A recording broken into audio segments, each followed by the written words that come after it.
औज़ुबिल्लाहिमिनश्शैतानिर्रजीम बिस्मिल्लाहिर्रहमानिर्रहीम अस्सलाम वालेकुम वरहमतुल्लाहि वबरकातुहू। अज़ीज़ नाज़रीन, आप तमामों का फिर से एक मरतबा खैर मकदम करते हैं बेहतरीन शो, उम्दा तरीन शो जिसका नाम है तिब्बे अहले बैत व तिब्बे मासूमीन अलैहिस्सलाम, जिसमें हम जानते हैं कि वाकई हमारे इमामों ने हमें कौन से जिससे हम अपने अमराज का इलाज कर सकते हैं, बेहतरीन बीमारी से निजात हासिल कर सकते हैं। अज़ीज़ नाज़रीन, आप तमामों के लिए यही दुआ है हमारे तमामों की जानिब से, अली टीवी की जानिब से, कि इंशाअल्लाह व इंशाअल्लाह ये चंद रातें जो या चंद दिनें जो बाकी है इबादत के, वो दिन खुदावंद आलम सेहत, सलामती और इस बेहतरीन तरीके से हमारे लिए गुजार दे, क्योंकि माह रमजानुल मुबारक की 23वीं रमजान का दिन है। कल रात हमने शब कद्र गुजारी, इबादत में, मशगूलियत में गुजारी और दुआ करके गुजारी, पूरी रात जिक्र करके गुजारी। लेकिन एक दुआओं में दुआ ये है कि अब जो हमारे दिन बचे हैं उन दुआओं में हमें जरूरी है हम पर कि हम दुआए तौबा की तिलावत करें। दुआए तौबा गुनाहों की मगफिरत के बायस, दुआए तौबा तमाम तरह से हमारे किए हुए गुनाह जिस पर हम है उसकी माफी खुदावंद आलम के सामने हम कर सकते हैं। तो अजीज नाज़रीन, अगर हमने अब तक दुआए तौबा की तिलावत नहीं की है तो बाकी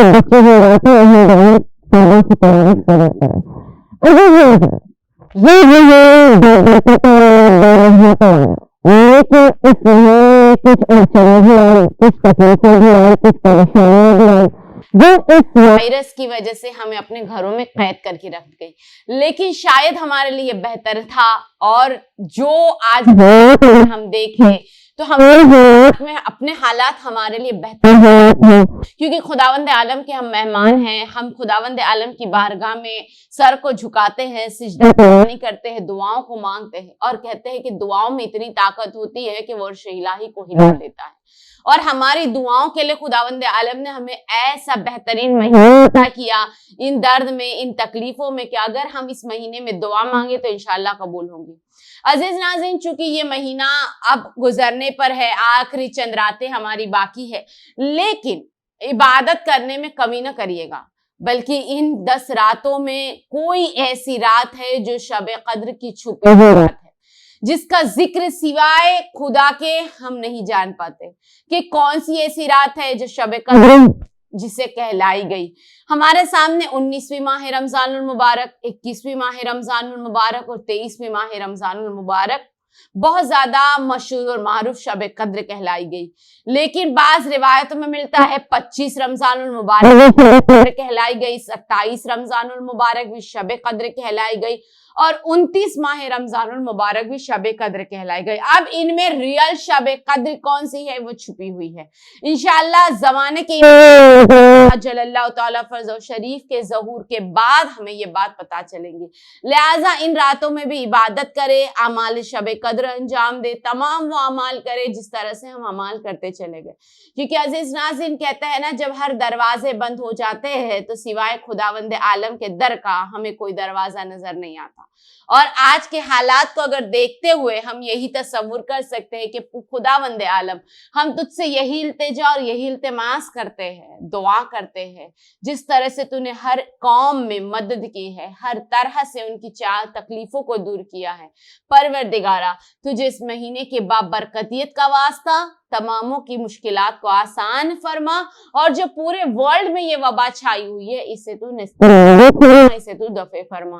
क्योंकि अजीज नाज़रीन, सबसे ज्यादा दर्द, सबसे ज्यादा तकलीफ और सबसे ज्यादा मुश्किल वक्त है, लेकिन इंशाअल्लाह ये वक्त भी गुजर जाएगा इंशाअल्लाह। और दुआ ये है कि इंशाअल्लाह इस हालात के बाद जब बेहतर हालात आएंगे तो हमारे पास सबसे बड़ा जिक्र ये होगा कि हम खुदावंद आलम का जितना हो सके शुक्र अदा करें, जितना हो सके सिजदा तुलानी करें, जितना हो सके शुक्र अदा करें। अजीज नाज़रीन, आज बढ़ते हैं हमारे आगे एपिसोड पर कि जिसमें हम जानेंगे कि इंसान जिंदगी अगर गुजारता है ना तो पूरी जिंदगी का या पूरे जिस्म का जो दारो मदार अगर किसी चीज पर ठहरा हुआ है वो हमारी आंख है। मैंने अपने पिछले एपिसोड्स में भी आपके सामने बयान किया कि आंखों की हिफाजत हमारी सबसे बड़ी जिम्मेदारी है, क्योंकि खुदावंद आलम ने हमें ये वो नेमत अता की है कि हम देख सकते हैं। अगर जिनके पास यही नेमत ना हो, वो दुनिया का नज़ारा, दुनिया का तमाम खूबसूरती किस तरह से देख सकता होगा। एक बेजारी सी उनके जिस्म में रहती है। इसलिए खुदा का शुक्र माने कि खुदा ने हमें हर नेमत आज़ा से नवाजा है। ये बेहतरीन आज़ा नेमत है कि जिसके ज़रिए हम अपनी आँखों की बीनाई की वजह से हम पूरी कायनात का मुआयना कर सकते हैं। पूरी कायनात जो खुदावंद आलम की तमाम बेहतरीन मखलूक है, तमाम बेहतरीन नेमतें, हम उन्हें देख सकते हैं। अजीज नाज़रीन, आज का दौर सबसे ज़्यादा अगर हम मसरूफ़ है तो अपनी आँखों को लेकर। हमारी आँखें सबसे ज़्यादा थक जा रही है क्योंकि हमारे हाथों में मोबाइल्स जो इस कद्र रहता है, जिसकी वजह से हमारी आंखों में कमजोरी आ जाती है, हमारी आंखों के नंबर्स बढ़ने लग जाते हैं। और आज माशरा अगर देखें, आज माहौल अगर देखें तो हर कोई कहता है हमारे पास काम क्या है, हम क्या करेंगे, हम बैठे बैठे क्या करेंगे। ज़्यादा से ज़्यादा लैपटॉप पे बिजी रहते हैं, ज़्यादा से ज़्यादा टीवी में बिजी रहते हैं, ज़्यादा से ज़्यादा मोबाइल में बिजी रहते हैं, जिसकी वजह से हमारी आंखों को आराम नहीं मिलता। हज़रत रसूल खुदा सल्लल्लाहु अलैहि वसल्लम फरमाते हैं कि तुम्हारे लिए ज़रूरी है कि तुम अपनी आंखों को आराम दो, और आंखों को आराम देने के लिए कहा है कि अपनी आंखों को कुछ देर के लिए बंद कर दो। इसीलिए खुदावंद आलम ने रात को करार दिया है ताकि हम रात को जब सोते हैं तो हमारी आंखें सुकून पाती है, इत्मीनान पाती है, और जितने घंटे हम सोते हैं उतनी देर तक हमारी आंखों के अंदर का जो ब्लड सर्कुलेशन है वो अच्छी तरह से होता है। लेकिन अजीज नाज़रीन, चूंकि माहौल या यूं देखा जाए आज हर एक के हाथों में लैपटॉप, मोबाइल, टैब और तमाम ये चीजें जो छोटे छोटे बच्चे हैं उनके हाथों में, जिनकी वजह से जवानी आते तक आंखों की बीनाई जो है वो कमजोर होने लगती है। लिहाजा हम जानेंगे कि मासूमीन अलैहिस्सलाम के कौल के मुताबिक कि अपनी आंखों की रोशनी को हम बरकरार कैसे रखें। पहली चीज, हजरत रसूल खुदा सल्लल्लाहु अलैहि वसल्लम फरमाते हैं कि कुछ कुछ देर में अपनी आंखों को जो है वो ठंडे पानी से धोया करो। अपनी आंखों को ठंडे पानी से अपनी आंखों को धो। और ठंडा पानी इस तरह से बयान किया गया है कि जिस तरह से हम वुजू करते हैं उस तरह से अपने चेहरे को, सर को झुकाए, और सर को झुकाने के बाद चिल्लू में पानी ले और उस तरह से अच्छी तरह से आंखों पर पानी डाले। इससे क्या होगा, आंखों को ठंडक महसूस होगी, आंखों को ठंडक मिलेगी। दूसरी चीज मासूमीन अलैहिस्सलाम बयान करते हैं कि पैगंबर सल्लल्लाहु अलैहि वसल्लम की सुन्नत में से भी है, रसूल खुदा का सबसे ज्यादा अहम तरीन पैगाम यह है कि आंखों की बीनाई को बढ़ाने के लिए रसूल खुदा सल्लल्लाहु अलैहि वसल्लम आंखों के अंदर सुरमा लगाया करते थे, और कहते हैं सुरमा जो है वो बेहतरीन आंखों की बीनाई को बढ़ाता है, आंखों की खूबसूरती को बढ़ाता है। सिर्फ इतना ही नहीं, बल्कि बताया गया कि आंखों की खूबसूरती और आंखों की बीनाई सुरमे की वजह से इस तरह से बढ़ती है कि रसूल खुदा सल्लल्लाहु अलैहि वसल्लम ने अपनी आंखों को जो जीनत बख्शी है वो सुरमे से बख्शी। लिहाजा कहा गया कि सुरमा लगाए। एटलीस्ट अगर हम पूरे हफ्ते नहीं लगाते, रोजाना नहीं लगाते, तो एटलीस्ट एक दिन मुकर्रर कर ले, जैसे फ्राइडे का डे है जिस दिन हम गुस्ल करते हैं, गुस्ल जुमा अंजाम देते हैं, हम फ्रेश रहते हैं, उस दिन सुरमा लगा ले। इससे क्या होगा कि हमारी आंखों को जो है वो ठंडक भी मिलेगी और आंखों की बीनाई बढ़ेगी।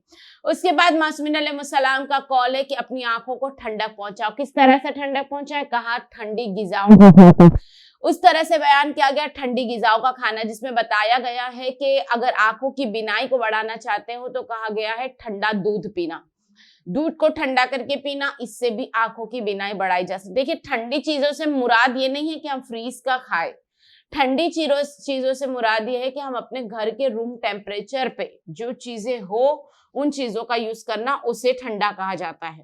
लिहाजा ये कहा गया है कि अगर अपनी आंखों की बीनाई को बढ़ाना चाहते हैं तो बयान किया गया, मासूमीन अलैहिस्सलाम का कॉल है कि पानी को ज्यादा से ज्यादा पिए। पानी पीना आंखों की बीनाई को बढ़ाता है, खूबसूरती आंखों में पैदा करता है, आंखों की बीनाई को बढ़ाता है।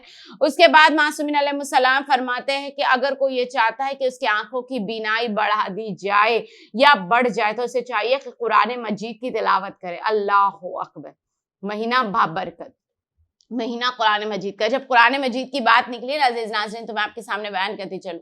छोटे इमाम जाफर स्वादिक अलैहिस्सलाम का दौर था। उस दौर में मेरे मौला का तरीका ये होता था कि मौला जो थे वो अपने शागिर्दों को, अपने स्टूडेंट्स जो थे मौला के, انہیں علم پہنچایا کرتے تھے. اور سب سے زیادہ ہم یہ جانتے ہیں کہ علم سب سے زیادہ جو پھیلایا ہے وہ چھٹے امام کے ذریعے. اور کیونکہ ماحول مولا کو ایسا ملا تھا کہ جس میں مدرسے تعمیر کیے گئے اور ان تمام مدرسوں میں شاگرد تھے, اسٹوڈنٹس تھے, جن کی وجہ سے علم تعمیر کیا گیا. روایتوں میں ملتا ہے کہ جس قدر امام جب مدرسے میں علم حاصل کرے تھے, اس درمیان میں ایک شخص مولا کے پاس آیا, اور جب وہ مولا کی خدمت میں پہنچا تو آنکھوں سے بہت کم نظر آتا تھا, اور لہٰذا مولا سے کہتا ہے کہ مولا میں یہ چاہتا ہوں کہ میں آپ کے مدرسے میں داخل ہو جاؤں, مجھے اپنا ایڈمیشن آپ کے مدرسے میں کروانا ہے. لہٰذا مولا نے کہا کہ ٹھیک ہے, اگر تم چاہتے ہو تو مدرسے میں داخل ہو جاؤ, کیونکہ علم کو حاصل کرنا سب سے زیادہ ضروری ہے. لہٰذا مولا نے اسے ایڈمیشن دے دیا. وہ مولا کے مدرسوں میں پہنچنے لگا ڈیلی, لیکن کمزوری اس بات کی تھی اسے کہ اسے آنکھوں سے کم نظر آتا تھا. لہٰذا اب جو کچھ بھی اسے پڑھنا ہوتا تھا وہ بہت کم پڑھتا تھا. اب وہ وقت آتا تھا کہ مدرسہ تمام ہو جاتا تھا, تمام چلے جاتے تھے, لیکن یہ بیٹھا رہتا تھا. امام نے کئی مرتبہ دیکھا, ایک مرتبہ اس کے پاس آیا اور آنے کے بعد پوچھا کہ مجھے یہ بتاؤ کہ آخر سبب کیا ہے کہ آپ مدرسہ تمام ہو گیا, تمام شاگرد اپنے اپنے گھر چلے گئے اور تم یہیں بیٹھے ہوئے ہو. کہا مولا جو آپ نے پڑھایا میں اسے آہستہ آہستہ پڑھ رہا ہوں. مولا نے کہا کیوں؟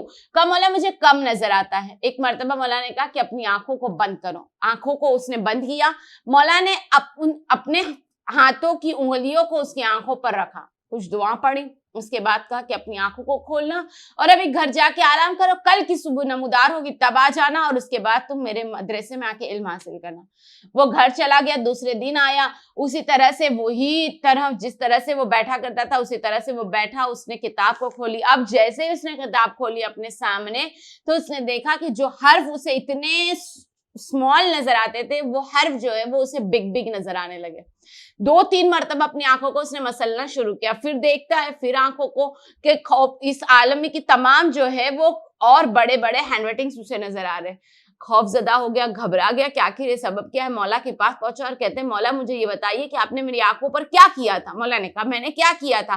کہا مولا بس آپ کے پاس سے گیا, اس کے بعد میں گھر جا کے سو گیا, اٹھا ہوں اور صبح کے تمام کاموں کو انجام دینے کے بعد میں آپ کے پاس پہنچا ہوں, لیکن اب جب میں نے کتاب کھولی ہے تو ان میں میرے حرف تمام بڑے بڑے نظر آ رہے ہیں. مولا نے ایک مرتبہ کہا کہ میں نے تمہارے آنکھوں پر اس سورے کی تلاوت کی کہ جس سورے میں خداوند عالم نے پورے قرآن مجید کو سمیٹا ہوا ہے. کہا کہ کس سورے کی مولا آپ نے تلاوت کی تھی کہ جس کی وجہ سے میری آنکھوں کی بینائی جو ہے وہ چلی آئی؟ مولا نے کہا کہ میں نے تمہاری آنکھوں پر سورہ حمد کو 7 مرتبہ دہرایا تھا. سورہ حمد 7 ٹائمز اپنی آنکھوں پر ضرور پڑے. انشاءاللہ و انشاءاللہ اس سے آنکھوں کی بینائی تیز ہوتی ہے, آنکھوں میں اچھی طرح سے نظر آنے لگتا ہے. اور ہمارے لیے ضروری ہے کہ جب ہم رات کو سو کر بستر سے کھڑے ہو, ہم ڈائریکٹ اٹھ کر نہ بیٹھ جائے. ہم جب اپنی آنکھوں کو آہستہ آہستہ کھولے اس سے پہلے کروٹ لے لے. کروٹ لینے کے بعد اپنے رائٹ ہینڈ کی فنگرز کو اپنی آنکھوں پر رکھے, 7 ٹائمز سورہ الحمد پڑھے صلوات کے ساتھ, اور اس کے بعد یا نورو یا نورو یا نورو کی تلاوت کرے. اس کے بعد آہستہ آہستہ اپنی آنکھوں کو کھولے. کبھی بھی آنکھوں میں درد نہیں ہوگا, آنکھوں کی کمزوری نہیں آئے گی, آنکھوں میں بینائی آ جائے گی, اور یہ تمام تکلیفیں, یہ تمام درد سے ہمیں نجات حاصل ہوگی. اس کے بعد معصومین علیہ السلام بیان کرتے ہیں کہ اگر کوئی چاہتا ہے کہ اس کی آنکھوں کی بینائی بڑھا دی جائے تو اسے چاہیے کہ گاجر کھایا کرے, کیرٹ جسے ہم کہتے ہیں, کیرٹ کا جوس پیے یا کیرٹ کھا, اس سے بھی آنکھوں کی بینائی بہت زیادہ بڑھتی ہے. اس کے بعد معصومین علیہ السلام فرماتے ہیں کہ اگر کوئی آنکھوں کی بینائی کو بڑھانا چاہتا ہے تو اسے چاہیے کہ وہ پالک کا استعمال کرے. جو ہماری پالک ہے اس کا استعمال کرے, پالک سے بھی آنکھوں کی بینائی بڑھتی ہے. اس کے بعد معصومین علیہ السلام فرماتے ہیں کہ اگر کوئی اپنی آنکھوں کی بینائی کو بڑھانا چاہتا ہے تو اسے چاہیے کہ وہ اس عمل پر, نسخے پر عمل کرے. مولا نے بیان کیا کیا عمل انجام دینے کو کہا جب تم وضو کرتے ہو تو وضو کے پانی کو اپنی آنکھوں کے قریب سے کبھی بھی نہ پہنچنا. وضو کا پانی جتنی دیر تک تمہاری آنکھوں پر رہے گا, خداوند عالم تمہاری آنکھوں کو لطف عطا کرے گا, خوبصورتی عطا کرے گا اور اس کی بینائی کو بڑھائے گا. تو عزیز ناظرین, یہ تمام باتیں ہیں کہ اگر ہم ان پر عمل کرتے ہیں تو ہماری آنکھوں کی بینائی بہت اچھی ہوتی ہے, بہت بہتر ہوتی ہے. اور انشاءاللہ ہم ایسے بہترین عمدہ ترین شوز لے کر آپ کے سامنے پیش ہوں گے اور ہم آپ کو بتائیں گے کہ کس طرح کی کون سی ایسی حفاظت. لیکن عزیز ناظرین, چونکہ ہمیں کمنٹس کے ذریعے اور کافی زیادہ ہمیں یہ پوچھا گیا ہے کہ وہ کون سے عمل ہے کہ جو پریشانی کو اگر حل کرنا چاہے تو جلدی سے ہماری پریشانی دور ہو جائے. انشاءاللہ وہ عمل بھی لے کر کل میں آپ کے سامنے آؤں گی اور بیان کروں گی کہ معصومین علیہ السلام یعنی رسول خدا صلی اللہ علیہ وسلم اور امام جعفر صادق علیہ السلام کے فرمان کے مطابق اگر کوئی انسان پریشانی میں گرفتار ہے، اب وہ 1000 پریشانی ہی کیوں نہ ہو، وہ پریشانی میں اگر گرفتار ہے تو کون سا ایسا ورد ہے کہ جس کو کرنے سے اس کی پریشانیوں سے اسے نجات حاصل ہوگی. انشاءاللہ کل کے ایپیسوڈ میں ہم یہ ضرور جانیں گے. تب تک کے لیے مجھے اجازت دیجیے. والسلام علیکم ورحمۃ اللہ وبرکاتہ.